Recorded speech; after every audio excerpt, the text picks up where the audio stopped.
per usual, I just got my favorite drink. It's tropical passion iced tea from Coffee Bean. It's my comfort drink. I love it so much. Anyway, so right now I'm heading to my dream house, and no, I didn't buy it. I'm renting it, and it's located in the hills, which is such a cool area. I never lived there before, and I'm so excited to see how it goes because I personally love being near nature, and the area is full of trees and beautiful flowers. Let me tell you a little bit about the process of finding this house because oh boy, it was so stressful. I cried like 100 times probably. So what happened is that I decided to move to a larger space, and my previous house was pretty small and I had a bunny and a cat, so it wasn't really convenient. I initially was searching for houses in Beverly Hills because that's my favorite area, and I never even considered Hollywood Hills because I thought it was too expensive for me. I'm not an actress or anything. So I started searching for houses in Beverly Hills, and my main criteria was obviously the space, white walls, light floor because I'm into like lighter wood shades, and I also was looking for vintage houses because first of all they're cheaper, and second of all they have some character to them, which I absolutely love. And I found the perfect house for me. I even signed the contract right away. I was so in love and excited to move there, but everything that could possibly go wrong went wrong. Second time I came to check the house, I smelled something really weird, so obviously decided to Google it, and turns out it was mold, or at least Google said so. So I asked the owners if they ever checked the house for mold, because obviously mold is dangerous, and they said they never did, but now they have to. And I was like, okay, good, check it, you know, why not? I want to be safe, obviously. But the whole process took way longer than they said, or than I was expecting. It probably took like a month or something. My lease already ended and I had nowhere to go. Luckily for me, my friend was nice enough to let me stay at her place, and I kind of felt like my life was paused. Generally, my mental health at that point of my life wasn't the greatest, so everything was getting to me, and I decided I cannot wait any longer. So I started searching for more houses, and I couldn't find anything great for a long time. And then all of a sudden, on some random website, I stumbled upon this house, and I was in love instantly. Of course, I had to check it out in real life, and when I saw it, I thought, oh my god, it's so beautiful. It's even better than I expected. So I signed the contract and finally moved in. Yay! So now I'm gonna go and show you the house itself. It's so beautiful, and I have to get decorated, and I think once I do, it's gonna look even better. We're here! I feel like I live in a fairy tale. Look how beautiful is my neighborhood. I'm gonna cry, it's so pretty. I hope I'm not revealing too much though.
I just finished my workout.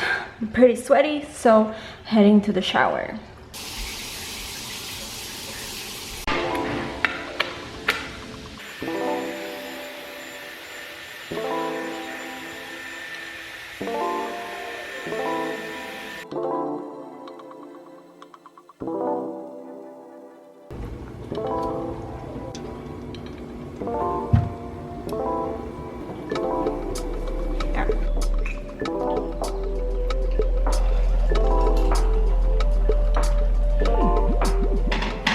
I prepared myself a cup of Japanese sencha tea, and look how cute is my mug. My friend gifted this to me on my birthday. It says I love cats, which is obviously so me. I feel like while decorating my house, I became an interior design expert.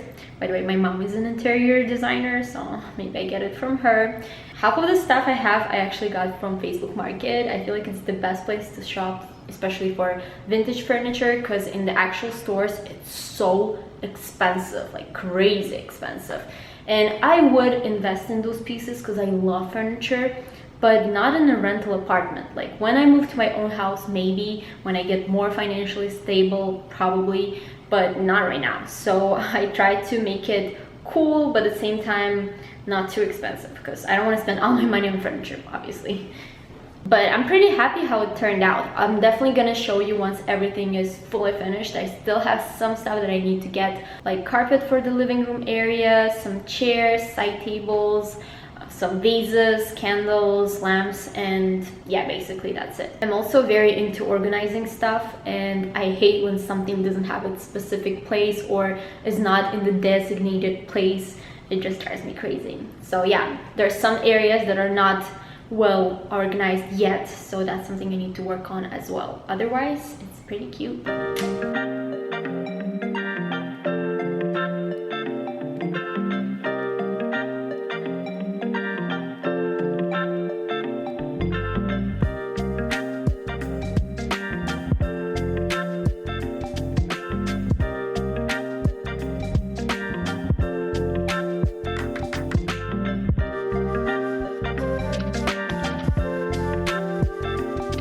I'm with my friend Lana right now. It's her place, and we're going to a vintage store, my favorite one, and hopefully we'll find some cute stuff there for home or just clothes. It's a huge vintage store, I'll show you. Real people. Are you an So here we are. It's her first time in here. Are you excited? Very. She's one of my friends that actually likes thrifting, because my other friends think it's gross. Love it.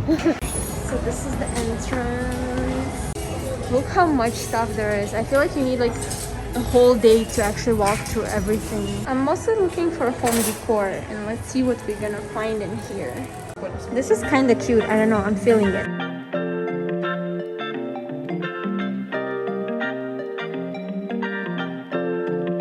So we both got some cute home decor, and she also got a jacket. Oh yeah, my total was like $34. And mine was 14. There's like this hand sanitizer that says please step on me, and I actually thought that you have to like step all the way there, but no, there's a button right here. Instructions unclear. Ended up with a broken leg.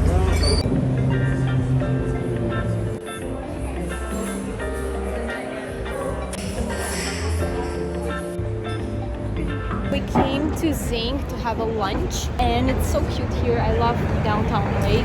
Yes. Because it gives me New York City vibes, and I really miss New York. Well, I love the idea of downtown, that it's like a huge city and it just feels different than LA, but I hate downtown because it's so dirty and like so far away from everything. So I'm back home, and I wanted to relax a little bit, put on a mask. This one is, by the way, from Worst. It's a perfect mask. I love their masks. And I wanted to show you everything that I got, do a little haul. I got myself this book. It's called Love Is, and it's full of beautiful illustrations. It reminded me so much of my childhood, because when I was a child, I read so many fairy tales, and they all had pictures, of course, so I wanted to have it. Then I also got this book. It's called Everything Changes by Jonathan Tropper.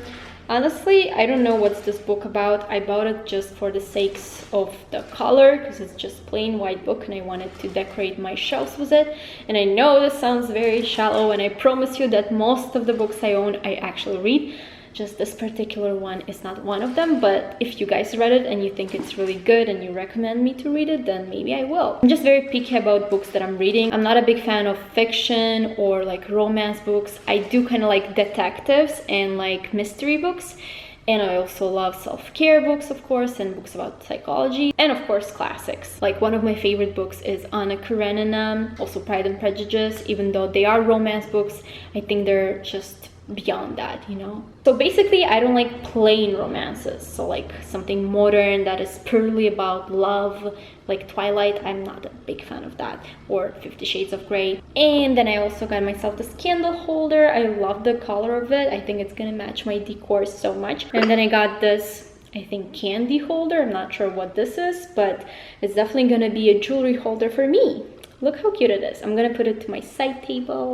Lastly, I got myself this vase. I mean, just look at it. I had to own it. And I ended up getting this thingy as well. Look how perfectly it matches the setup. And that's it for today. I don't really have much planned for the rest of the day. Probably just gonna do some work or maybe watch some movies. And yeah, thank you so much for watching.